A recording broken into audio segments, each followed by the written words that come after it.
എല്ലാ പ്രിയപ്പെട്ടവർക്കും വന്ദനം. കർത്താവിൻ്റെ ജ്ഞാനവും കർത്താവിൻ്റെ കൃപയും ഒരുപോലെ നിങ്ങളെ കർത്താവ് നിറക്കട്ടെ. കർത്താവിനോട് ചേർന്നിരിക്കുന്നവർക്ക് കർത്താവിൻ്റെ എല്ലാ ശക്തിയും അനുഭവിക്കാൻ കഴിയും. ഇടുക്കി അണക്കെട്ടിൽ നിന്ന് വരുന്ന വൈദ്യുതി, അതിൻ്റെ ശക്തി നമ്മുടെ വീടുകളിലിരുന്ന് നമ്മൾ ആസ്വദിക്കുന്നുണ്ട്. ഫാൻ കറങ്ങുന്നു, ഫ്രിഡ്ജ് പ്രവർത്തിക്കുന്നു, വാഷിംഗ് മെഷീൻ പ്രവർത്തിക്കുന്നു, മിക്സി പ്രവർത്തിക്കുന്നു. ഇതെല്ലാം ശക്തിയിലാണ്. വീട്ടിലെ മോട്ടോർ പ്രവർത്തിക്കുന്നു. എല്ലാം ശക്തിയുടെ പ്രദർശനങ്ങളാണ്. ഇതുപോലെ സ്വർഗീയ പിതാവിൻ്റെ ശക്തിയെ നമ്മുടെ വീട്ടിലിരുന്ന് നമുക്ക് ആസ്വദിക്കാൻ കഴിയും, നമുക്ക് അനുഭവിക്കാൻ കഴിയും. കർത്താവിലും കർത്താവിൻ്റെ അമിത ബലത്തിലും നമുക്ക് ശക്തിപ്പെടാൻ കഴിയും. ഓരോ ദിവസം കഴിയുന്തോറും കൃപമേൽ കൃപയുള്ളവരായി നമുക്ക് തീരാം. അപ്പോസ്തല പ്രവൃത്തി 27-ാം അധ്യായത്തിലാണ് നമ്മൾ ചിന്തിക്കുന്നത് പൗലോസിൻ്റെ കപ്പൽ യാത്രകളിലൊന്ന്. അതായത് വലിയ കപ്പലിൽ യാത്ര ചെയ്ത് കടലിലെ ആപത്ത്, കപ്പലിലെ ആപത്ത് എന്നൊക്കെ പറയുന്ന കാര്യങ്ങളിൽ ഒരു ആപത്താണ് ഈ കാണുന്നത്. ഇത് പൗലോസ് വിളിച്ചു വരുത്തിയതല്ല. പൗലോസ് കാര്യങ്ങൾ കണ്ടു. പൗലോസ് പോകരുത് എന്ന് പറഞ്ഞിട്ടും പോയ ഒരു കൂട്ടർ. എന്നാൽ ആ കൂട്ടത്തിൽ പൗലോസ് ഉണ്ട്. ഇതുപോലെയാണ് ചില കുടുംബങ്ങളിൽ ചിലർ നന്നായി പ്രാർത്ഥിക്കുകയും നന്നായി ദർശനങ്ങൾ കാണുകയും ദൈവകൃപയുള്ളവരും ആയിരിക്കും. എങ്കിലും മറ്റുള്ളവരുടെ മോശമായ ചില തീരുമാനങ്ങൾ നിമിത്തം, തെറ്റായ തീരുമാനങ്ങൾ നിമിത്തം നല്ലവർ പോലും ക്രൂശിക്കപ്പെടുന്ന, വേദനയിലൂടെ കടന്നു പോകുന്ന അവസ്ഥകളുണ്ടാകും. നമ്മൾ എടുക്കുന്ന ചില തീരുമാനങ്ങൾ നല്ല തീരുമാനങ്ങളല്ലെങ്കിൽ എത്ര പേരാണ് കഷ്ടം അനുഭവിക്കുന്നത്? കപ്പലിനകത്ത് 276 പേരുണ്ട്, പൗലോസ് ഉൾപ്പെടെ. ഇത്രയും പേര് മഹാകഷ്ടത്തിലായി ജീവിച്ചിരിക്കുമെന്നുള്ള ആശ പോയതിൻ്റെ കാരണം 2-3 പേരെടുത്ത തീരുമാനമാണ്. അതാണ് നമ്മൾ വായിക്കാൻ പോകുന്നത്. 9-ാം വാക്യത്തിൽ 27-9. ഇങ്ങനെ വളരെ നാൾ ചെന്ന ശേഷം നോമ്പും കഴിഞ്ഞിരിക്കെ കപ്പലോട്ടം വൈഷമ്യമാകൊണ്ട്, അത് പൗലോസ് കണ്ട സ്വപ്നമാണ്, ദർശനമാണ്. പുരുഷന്മാർ ഈ യാത്രയിൽ ചരക്കിനും കപ്പലിനും മാത്രമല്ല നമ്മുടെ പ്രാണങ്ങൾക്കും ഏറിയ കഷ്ടനഷ്ടങ്ങൾ വരുമെന്ന് ഞാൻ കാണുന്നു എന്ന് പ്രബോധിപ്പിച്ചു. ശതാധിപനോ പൗലോസ് പറഞ്ഞതിനേക്കാൾ മാലൂമിയുടെയും കപ്പൽ ഉടമസ്ഥന്റെയും വാക്കുകൾ വിശ്വസിച്ചു. അപ്പൊ ഈ 3 പേർ, ഈ വാക്യത്തിൽ 11-ാം വാക്യത്തിൽ പറയുന്ന 3 പേർ, 276 പേർക്ക്, അവരുൾപ്പെടെ 276 പേർക്ക് കഷ്ടകാലമായി. നല്ല തീരുമാനങ്ങൾ എടുത്താൽ വലിയ കഷ്ടങ്ങളെ ഒഴിവാക്കാം. എല്ലാ കഷ്ടങ്ങളും ദൈവത്തിൽ നിന്നല്ല. ദൈവം ഒരു കഷ്ടങ്ങളും നമുക്ക് അനുവദിക്കുന്നില്ല. കഷ്ടങ്ങൾ എപ്പോഴും നമ്മൾ ഉണ്ടാക്കിയെടുക്കുന്നതാണ് പലതും. നമുക്ക് വേണമെങ്കിൽ പല കഷ്ടങ്ങളെ ഒഴിവാക്കാം. എന്നാൽ ദൈവഹിത പ്രകാരമുള്ള ചില ദുഃഖമുണ്ട്. അത് നമ്മെ ഒരു മാനസാന്തരത്തിലേക്ക് നയിക്കും. അനുതാപം വരാത്ത മാനസാന്തരത്തിലേക്ക് നയിക്കും. ദൈവഹിതപ്രകാരമുള്ള ദുഃഖം അത് നമ്മെ നന്നാക്കിയെടുക്കും. എന്നാൽ ചില ദുഃഖങ്ങൾ നമ്മെ നഷ്ടപ്പെടുത്തി കളയും. അത് നമ്മൾ കൊണ്ടുവരുന്ന ചില പ്രശ്നങ്ങൾ. എന്നാൽ പ്രാർത്ഥിക്കുന്ന ഒരു പൗലോസ്, അവൻ നിസ്സഹായനാണ്. അവൻ്റെ വാക്ക് കേൾക്കാൻ അതിനകത്ത് ആരുമില്ല. ഇതുപോലത്തെ ഒരു സാഹചര്യം നമുക്കുണ്ടാകും. എന്ത് സംഭവിച്ചു? 12-ാം വാക്യം. ആ തുറമുഖത്ത് ശീതകാലം കഴിപ്പാൻ തക്കതല്ലായികയാൽ അവിടെ നിന്ന് നീക്കി തെക്ക് പടിഞ്ഞാറായും വടക്ക് പടിഞ്ഞാറായും തുറന്നു കിടക്കുന്ന ഫൊയ്നിക്യ എന്ന ക്രേത്ത തുറമുഖത്ത് കഴിവുണ്ടെങ്കിൽ ചെന്ന് ശീതകാലം കഴിക്കണമെന്ന് മിക്കപേരും ആലോചന പറഞ്ഞു. മിക്കപേരും 276 പേരിൽ പൗലോസ് ഒഴിച്ച് എല്ലാവരും അതിനെ കയ്യും ഉയർത്തി. അപ്പോൾ 3 പേരുടെ തലയിൽ വെക്കാൻ പറ്റത്തില്ല. 3 പേര് പറഞ്ഞ മണ്ടത്തരത്തിന് ബാക്കിയുള്ളവർ ആമേൻ പറഞ്ഞു. പൗലോസിൻ്റെ ഒപ്പം നിൽക്കാൻ ആരുമില്ല.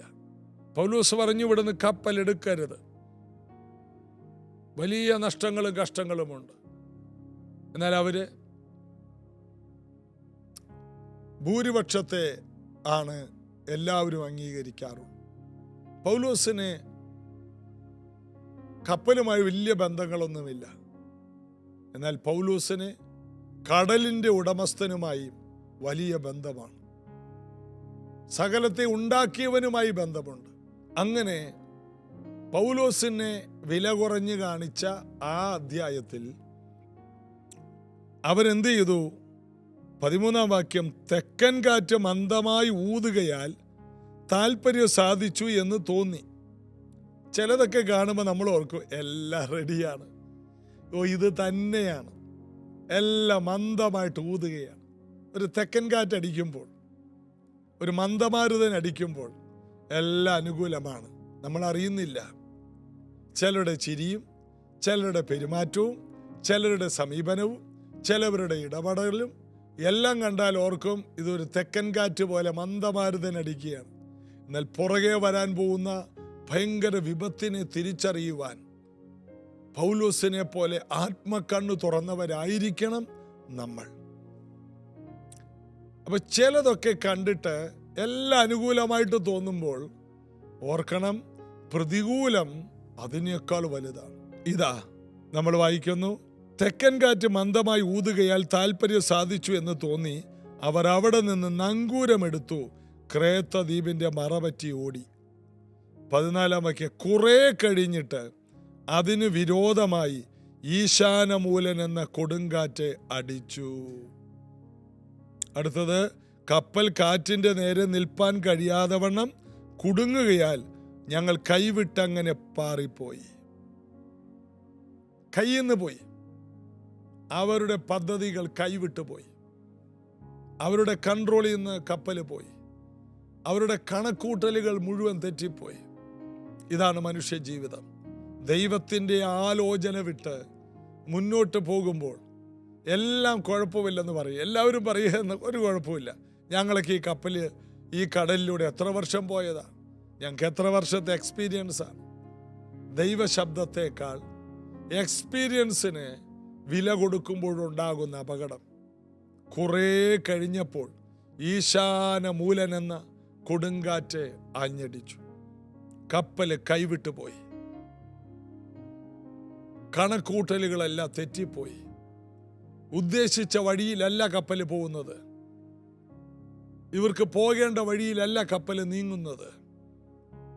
നിങ്ങൾ കണ്ട സ്വപ്നങ്ങളും നിങ്ങൾ കണ്ട പദ്ധതികളുമെല്ലാം താളം തെറ്റുന്നത് പോലെ തോന്നുന്നുണ്ടോ? എങ്കിൽ നിങ്ങൾ എവിടെയോ ദൈവത്തിൻ്റെ ആലോചനയെ ശ്രദ്ധിച്ചു കാണത്തില്ല. ഇതാ പൗലോസും അതിനകത്തുണ്ട്. എന്നാൽ പൗലോസിനും ഇവർക്കുമുള്ള പ്രത്യേകത, ഒരേ പ്രശ്നങ്ങളാണ് ഇവർ അനുഭവിക്കുന്നുണ്ടെങ്കിലും പൗലോസ് പേടിക്കുന്നില്ല. കാരണം അകത്തൊരു വാഗ്ദത്തം കിടപ്പുണ്ട്. കൈസരുടെ മുമ്പിൽ നിൽക്കും. വാഗ്ദത്തമുള്ളവരും വാഗ്ദത്തമില്ലാത്തവരും രണ്ടു കൂട്ടരും കൂടി ഒരു പ്രതികൂലത്തിൽപ്പെട്ടാൽ വാഗ്ദത്തമുള്ളവൻ ആനങ്ങത്തില്ല, അവൻ പേടിക്കില്ല, അവൻ കുലുങ്ങിപ്പോകില്ല. പർവ്വതങ്ങൾ കുലുങ്ങി സമുദ്രമധ്യേ വീണാലും അതിലെ വെള്ളം കരയിലോട്ട് ഇരച്ചു വന്നൊരു സുനാമി പോലെ വന്നാലും പേടിക്കില്ലെന്ന് സങ്കീർത്തനത്തിൽ പറയുന്ന പോലെ എന്തെല്ലാം വിഷയം വന്നാലും ദൈവിക ബന്ധമുള്ള ദൈവിക വാഗ്ദത്തമുള്ളവർ ഒരു നാളും ഒരിക്കലും കുലുങ്ങിപ്പോകില്ല. ഇന്നത് കേൾക്കുന്ന പലരും നിങ്ങളൊരു ഒരു ഒരു കെണിയിൽ അകപ്പെട്ടു പോയി. നിങ്ങൾ പറഞ്ഞ വാക്ക് അവർ അംഗീകരിച്ചില്ല. അവരുടെ ഇഷ്ടത്തിന് കാര്യങ്ങൾ മുന്നോട്ട് പോയി. അതിൻ്റെ തിക്തമായ ഫലം അനുഭവിക്കുമ്പോൾ നിങ്ങളും അനുഭവിക്കുന്നുണ്ട്. പേടിക്കണ്ട. നിങ്ങളുള്ളത് കൊണ്ട് വീണ്ടും ഒരു സാധ്യത അതിനകത്ത് കിടപ്പുണ്ട്. താഴോട്ട് വായിക്കുമ്പോൾ, ക്ലൗദ എന്ന ചെറിയ ദ്വീപിൻ്റെ മറപറ്റി ഓടിയിട്ട് പ്രയാസത്തോടെ തോണി കൈവശമാക്കി. അത് വലിച്ചു കയറ്റിയിട്ട് കപ്പൽ ചുറ്റിക്കെട്ടിയും മറ്റു ഉറപ്പ് വരുത്തി. പിന്നെ മണലിൽ അകപ്പെടുമെന്ന് വെച്ച് പേടിച്ച് പായിറക്കി അങ്ങനെ പാറിപ്പോയി. ഞങ്ങൾ കൊടുങ്കാറ്റിനാൽ അത്യന്തം അലയുക കൊണ്ട് പിറ്റേന്നാൾ അവർ ചരക്ക് പുറത്തു കളഞ്ഞു. ഇതൊരു ചരക്ക് കപ്പലാണ്, ഇതൊരു യാത്രാ കപ്പലല്ല. ചരക്ക് കൊണ്ടുപോകുന്ന കൂട്ടത്തിൽ കുറച്ച് പേര് യാത്രയ്ക്ക് അത് ഉപയോഗിക്കുന്നു. നമ്മുടെയൊക്കെ നാട്ടിൽ, തമിഴ്നാട്ടിൽ നിന്ന് വരുന്ന ലോറിയിൽ കയറി രാവിലെ കൈനീട്ടി ആ ലോറിക്കാരനെ നിർത്തി അതിനകത്ത് ഒരാൾ കയറി പോകുന്ന കണ്ടിട്ടില്ലേ? എന്തെങ്കിലും കൊടുത്താൽ മതി, 5 10 കൊടുത്താൽ മതി. അങ്ങനെ പോകുന്നൊരു പോക്കാണ് ഈ പോകുന്നത്. വലിയ കപ്പൽ, ചരക്ക് കപ്പലാണ്. അവരുടെ ലക്ഷ്യം ചരക്കുകൾ ഇന്ന കരയിലെത്തിക്കുക. അങ്ങനൊരു പടുകൂറ്റൻ ചരക്ക് കപ്പൽ, ചെറിയ കപ്പലൊന്നുമല്ല. ഒത്തിരി ചരക്കുകളുണ്ട്. ഒരു രാജ്യത്ത് നിന്ന് അടുത്ത രാജ്യത്തേക്ക് ചരക്കുകൾ കൊണ്ടുപോകുന്ന കപ്പൽ. എന്നാൽ ചരക്കുകൾ പുറത്തു കളഞ്ഞു. ദൈവ വഴി വിട്ടാൽ പദ്ധതികൾ പോലും തകർന്നു പോകും, പ്ലാനുകൾ പോലും തകർന്നു പോകും. എന്തിനിറങ്ങി തിരിച്ചുവോ ആ പദ്ധതി ഇടക്ക് വെച്ച് കടലിൽ എറിയേണ്ടി വരും. എത്രയോ പേരുടെ ജീവിതം എങ്ങനെയായി? ഇടക്ക് വെച്ച് പദ്ധതികൾ കടലിൽ എറിഞ്ഞ എത്രയോ പേരെ എനിക്കറിയാം. മുന്നോട്ട് പോകാൻ കഴിയില്ല.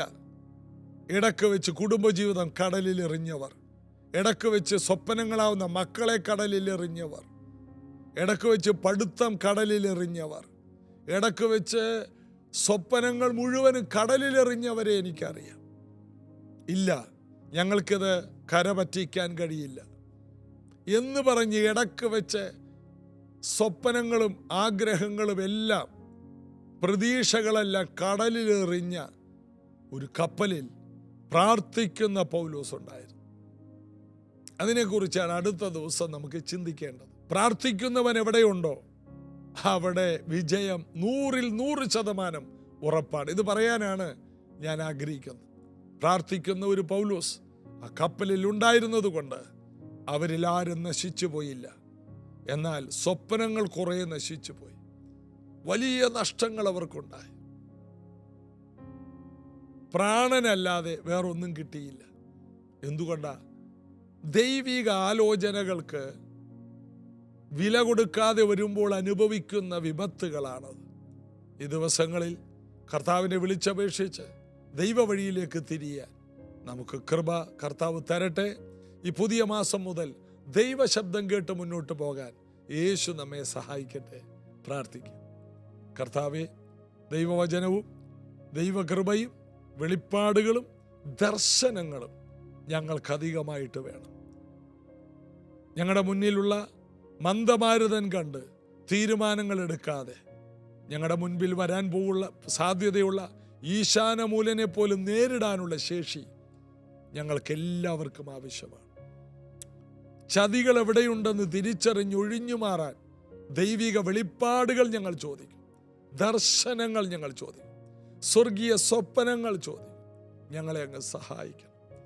ജീസസ് എവരിടെ കേൾക്കുന്ന എല്ലാ പ്രിയപ്പെട്ടവരും അവരായിരിക്കുന്ന രാജ്യങ്ങളിൽ അനുഗ്രഹിക്കപ്പെടണം. അങ്ങയുടെ കൈകളിൽ ഏൽപ്പിക്കും, അനുഗ്രഹിക്കും. ഇത് കേൾക്കുന്ന എല്ലാവരും ശത്രുവിൻ്റെ കയ്യിലോ അനർത്ഥങ്ങളിലോ പെടാതെ വണ്ണം ദൈവ വഴിയിൽ വന്ന് കർത്താവിൻ്റെ അനുഗ്രഹങ്ങൾ പ്രാപിക്കട്ടെ. യേശുവിൻ നാമത്തിൽ ആമേൻ. കർത്താവിൻ്റെ വലിയ കൃപ നമ്മോടുകൂടെയുണ്ട്. ഈ ഭാഗങ്ങളെല്ലാം പറയുന്നത് പ്രാർത്ഥിക്കുന്നവൻ പരാജയപ്പെടില്ല. നമുക്ക് വിശദീകരിച്ച് അടുത്ത ദിവസങ്ങളിൽ ചിന്തിക്കാം. നാളെ നമുക്ക് രാവിലെ ഉപവാസ പ്രാർത്ഥന പ്രൈസ് ജനറേഷൻ ചർച്ചിൽ വെച്ച് രാവിലെ 10:30 വ്യാഴാഴ്ച രാവിലെ 10:30 ആ ഉപവാസ പ്രാർത്ഥനയിലേക്ക് ക്ഷണിക്കുന്നു. നാളെ ഇതേ സമയത്ത് വീണ്ടും ഒരുമിച്ച് കാണാം. God bless you.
പാടില്ലാതെ യേശു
ആശ്രയം ആശ്രയം ആശ്രയം രക്ഷക ആശ്രയം ആശ്രയം രക്ഷക